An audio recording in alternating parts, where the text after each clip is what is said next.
Hi, my name is Michelle. I'm the founder and CEO of the Bella Cottage. At the Bella Cottage, we have romantic chic furniture and home decor. We've been in business since 2003. There's two sides of the business. There's actually a wholesale side and a retail side. And the wholesale side is we manufacture the furniture appliques, the little resin flowers that you put on furniture, and we are a supplier of that to a lot of the craft stores. We have a pet line of raised pet feeders that actually are furniture for pets.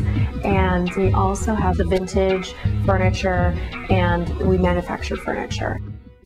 So we supply a lot of the stores out there internationally, as well as we have a retail location and a store that online that you can shop 24 hours a day.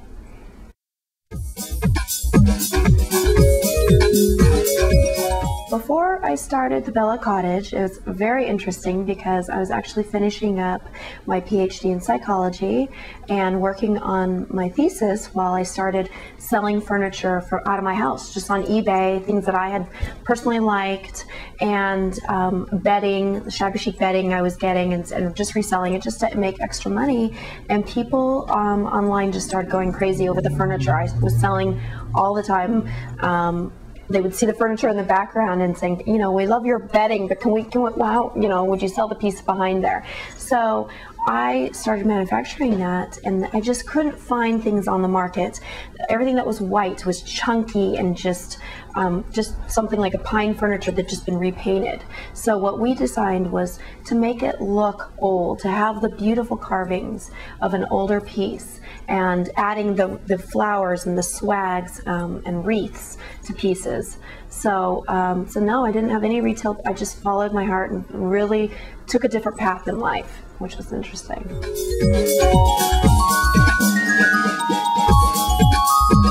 What happened was I started saving everything that I was making from eBay and finishing up my PhD and then doing all that. And then my husband, I started working in the industry as far as, counseling and helping people. But my husband was my inspiration as far as, he would see that I loved helping people and loved what I was doing, but I didn't love every day when I got up to go to work. It was, work. So my husband loves what he does. He's in the car industry, and he's like, you really need to find something that you love to do and make money at it. So I said, I've saved up enough money. I'm going to start opening up a warehouse and start manufacturing the furniture myself. And I hired a great staff of people and, a couple guys to start, and it just took off. And it was just, I loved every minute of it. So for me to go to work was not work, it was fun. And, of course it's stressful sometimes, but I think that that's the key factor, is just finding what you love to do. And I surround myself with really wonderful people who are positive and, stable people that we all love what we do. And so actually coming to work has been really fun.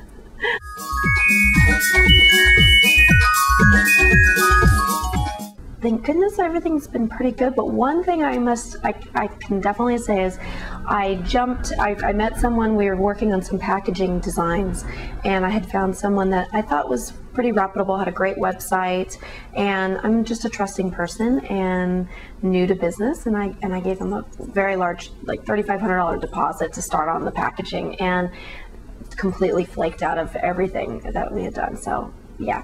Definitely not paying up that much money up front for things anymore.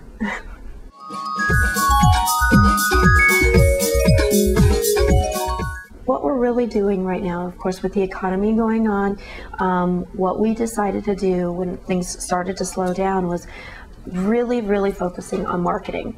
And marketing is just as far as search. We hired a search engine optimization person, so to get us out there all over the web, to be able to have social marketing, being on Twitter, being on Facebook, being everywhere out there. And so what we did is really put a lot of money out there into investing back into the company, to getting all out, so that we're not just relying on local companies is we are branched out all over international. We ship out containers to South Korea, to Panama, to all over the world.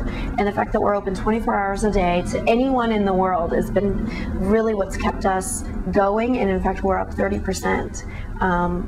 During what was one of the slowest times, is we've been able to really just buckle down and be up for the year. I'm a firm believer in every single place possible being able to present and remind the customer the name of our company. So what I recommend to other people out there is even starting off with everything that you write, every correspondence, have your website.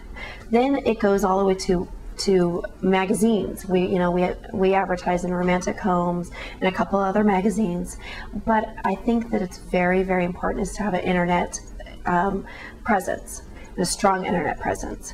So we are doing a ton of social networking, blogging, and contacting all types of different websites and linking with those people. And even, what we're doing now is on every box, every package that you get from us, you get a sticker and you get a notepad.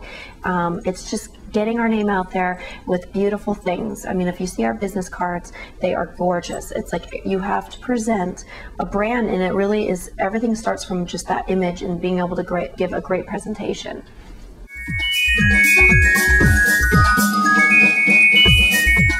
There's, two aspects, of course. There's the manufacturing, so where we have to buy everything, but then also the retail side is that we have a lot of the accessories, the rugs, everything that you want to create this romantic cottage feel. So what I've always been, taught was, and learned really, is just credit card. You cannot rely on completely maxing up your credit cards. So what I like to do, and what I did when I started off, was get, like for instance, even an American Express card, something that you have to pay off in 30 days. So you get that 30 days, to be able to get the product in, to be able to get it onto the internet and get it so that it is ready to be sold, and then pay for it. But don't go beyond that, because then you really, really get yourself in trouble. And a lot of companies will offer you credit terms, 30, 60, 90 days. I don't ever sign up for those. I figure if I can't pay for it, I am not going to get myself in that circumstance.